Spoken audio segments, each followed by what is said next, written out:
Now, I've been doing boxing sessions at the 051 gym. I've been doing boxing sessions with me dad in the yard. I wish we had a fucking garden. In the yard. At this stage, my dad had left home, so I was seeing my dad like every few days, and when I'd see him, we'd do stuff and we'd play, and we had nice times. But I was just doing things to make up the time. And when he says to me, "Do you want to go to this boxing gym?" I thought, I tried one, do one, try another. Went to Rotunda ABC. I come across a guy called Jimmy Albertina. And I walked in and I thought, well, if I want to go to a boxing gym, I just want to fight. I don't really want to go to all this training stuff and the running and all that. I didn't like it. So, goes in the gym and Jimmy puts me on a bag. He says, just hit that bag, let me have a look. Bang, bang, bang, bang. I'm hitting the bag, double left hooks. I could throw up. And you're a big kid at 15, right? I'm a lump. 15 stone, yeah, you said? mate, I'm a lump. I'm a proper lump. I had a big ass on me, but I could really fight. And he just went, right, who did you box for? And I said, I haven't boxed for no one. He said, don't lie to me. He said, there's no point in lying to me. I'll find out. He said, who have you boxed for? I said, I've never had a bout in my life. He said, no one hits a bag like that without having a bout. And I said, well, my dad showed me how to punch a bag and this and that. And he went, no, you've had a bout. I said, I haven't. I said, I'll just answer me this. When can I have a bout? And he said to me, listen, lad, you don't fucking ask me when you're going to have a bout. 12 to 18 months, I think you'll be ready. On that note, I was like, see you after. I've had enough of this. I'm off. Left there. This was the second gym I left. I leaves there and I go to a place called Stockbridge ABC. I meets a guy who was working on the door for me dad at the time called Mark Kinney. I walk into his gym. He puts me on a bag. Same again, let's have a look at you. Let's see what you can do. Bang, bang, bang. Takes me on pads.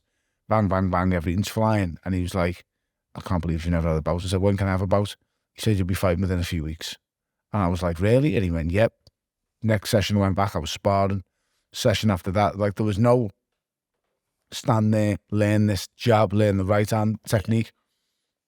I could just do it. And it was from watching guys like your Mike Tyson's, your Roy Jones Jr.'s, fighters like that. I was like, I admired. I would watch the Olympic Games. I would watch fighters and various people and I would just keep studying because I liked watching boxing. I just didn't like the training side of it. I didn't want to kill myself day in, day out. So, yeah, once when someone walked into Stockbridge and was with Mark, the bouts came pretty quickly in France. Oh, you started there? You started boxing? My first fight was at Stockbridge. Gotcha. See, so people really think I was a Rotunda all the way through. I had 4 fights at Stockbridge ABC. Fight a guy called Rob Beecher, my first ever amateur fight at the Hayden Suite for Stockbridge ABC. I'd been boxing now for 4 weeks, maybe 6 tops. I'd been into Stockbridge ABC and gets in the ring. I've only ever been there for 2 fights in my life. This was one of them. I got to the scales, the weighed in. I think it was like a weigh-in of 5 o'clock, 6 o'clock. And I'd never knew what an amateur weigh-in was. I'd never been to an amateur show before. It's the first time I'd ever been to an amateur boxing show and seen what happened. Guys seeing the doctor, gets on the scales, and everyone in the gym at this stage is thinking, people thought I was far more advanced and had bouts than I had. And even the lads in the gym, before they even had a bout, they were like, this kid can really fight. And I was like, I haven't had a fight yet. You don't know what the fuck I can do. And I turned up at the weigh-in, and this kid had a hairy chest. That's the most thing I remember. This Rob Beach had a hairy chest, and I barely had any fluff on my bollocks, never mind chest. And I remember looking at him and thinking, how am I going to fight him? He had a hairy face, mate. There wasn't a fucking speckle. I didn't even have any sort of mustache. Now, I was a late developer. I remember looking at him thinking, what is going on? Mark Kiddy said, don't worry, you know, he's had 2 bouts, he's won 1, lost 1, he's like you. And I was like, he's not like, he's a man. I was like, I'm 15. And at that age, I think it's 15 to 17, it's cadet age. Yeah. Well, he was on the back end of 17, and I'm a young 15, and I'm thinking the difference here is massive. But when you looked at us aesthetically, physically, you'd think he is a bit of a man, and this kid's a chubby fat kid. Yeah. My first fight was at 13 stone, 8 pound, if I remember correctly. So just around 90 kilos. Yeah. Or it might have been, no, 30, about 86, anywhere between 86 and 90 kilos, whatever it was. And at that weight, sorry to butt in, so my first fight was 51 kilos when I was 12, right? So I stopped the kid and take him around to the hospital. Foss. Yeah, mate, honestly, my first 3 fights knocked them all out. I was a killer. But like when you're 12, you shouldn't really be able to hit that hard. No. But when you're 15 and 90 kilos, mate, it hurts, right? So like, just remember, so when I was 12, first like sparring, you get hit and you don't really get hurt, but you get like shocked because you get hit for the first time ever. But when you get hit at 90 kilos, it hurts, right? Like you feel, you know you're getting hit. Now that I think back, it was 86 kilos, but yeah, I was walking around at 90 kilos. I remember having fish fingers for a week to get down from 90 to 86. That's what's just come back to my mind now. Yeah, you know what? Getting hit never bothered me in my whole of my life. Like, you see kids have a fight in school, or they go, right, come on, it's me and you, let's do this. And you'd see the nerves, or someone would go, someone offers you out, you go after school, you've had it. And I'd see my mates, like, I'd see it happen and they'd go missing. Like, they'd phone their mum, or I feel sick coming from school. Take the other exit. Yeah, take the other exit. Where's he gone? Where's Bobby gone? And I'd be like, if someone would offer me, I'd go, sound, I'm looking forward to this. It would excite me genuinely. They never made me nervous fighting and stuff like that. But I'd say that first fight, I was genuinely nervous purely because I thought, I'm fighting a man and I'm still a boy. Went in the ring anyway, and it was windmills. The two of us just went crazy swinging windmills.